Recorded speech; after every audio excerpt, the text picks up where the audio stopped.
Bonjour Marie-Ève Berthelot, bienvenue. Vous êtes la fondatrice de Unigreen, vous l'avez créé il y a 3 ans. Ce sont vos voyages, c'est ça, qui vous ont d'abord inspiré? Oui, déjà, c'est un voyage dans le Pacifique, en Nouvelle-Zélande particulièrement, où j'ai rencontré une personne qui a lancé sa marque de produits zéro déchet. Et en fait, j'ai rapporté certains de ces produits en France, je les ai testés, et ça a commencé là, en fait. La graine, elle a commencé il y a 3 ans grâce à cette rencontre. Et donc, après, depuis, ça a bien évolué. ça a bien évolué. On parlera notamment de la nouveauté qui est une gamme de vêtements pour enfants. Mais d'abord, ce qui est le point de départ de Unigreen, c'est quoi? C'est des produits pour la maison, c'est ça?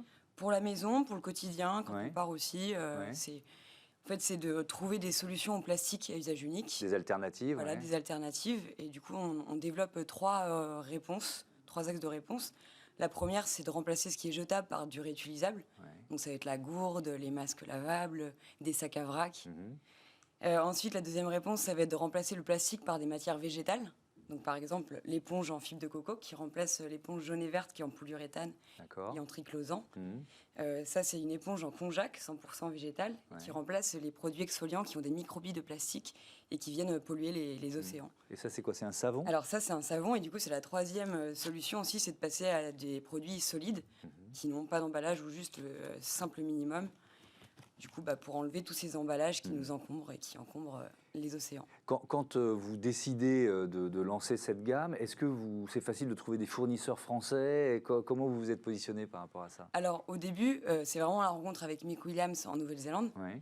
Et ensuite, pendant le premier confinement, en fait, il s'est pas passé grand-chose pendant 2 mois. Et donc, en fait, c'est à partir de ce moment-là que j'ai commencé à fabriquer des produits avec ma machine à coudre. Et donc, j'ai commencé à faire des pochettes à savon, des étuis à brosse à dents, des lingettes démaquillantes, des masques lavables. Et depuis, on est 4 couturières à fabriquer des produits en tissu réutilisables sur Nantes. Ouais. Donc vous êtes basé à Nantes, ça veut dire quoi? C'est Voilà. un réseau de couturières qu'il a fallu C'est créer ça. en quelque sorte, c'est Voilà, ça? c'est ça. C'est des rencontres au début de personnes. Et du coup, en fait, je leur fournis la matière et elles travaillent depuis chez elles. Et je récupère ensuite les produits que je contrôle.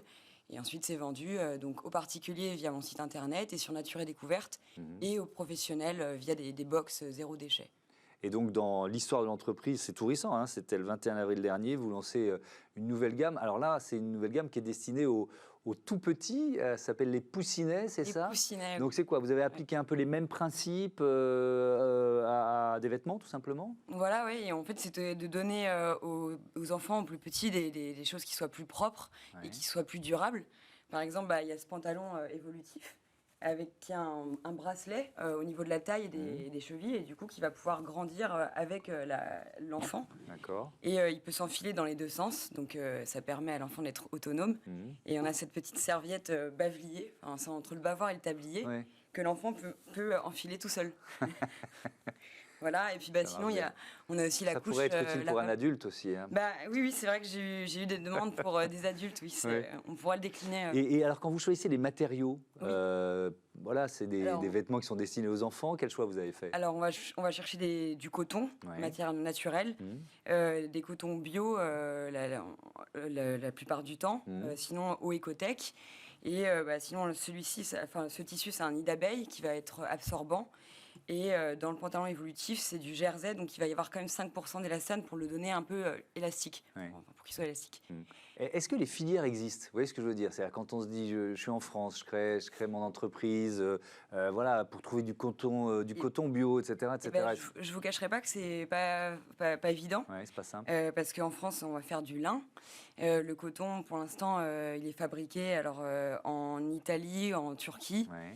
Et ce qui est compliqué aussi, c'est de trouver des colorants qui soient végétales.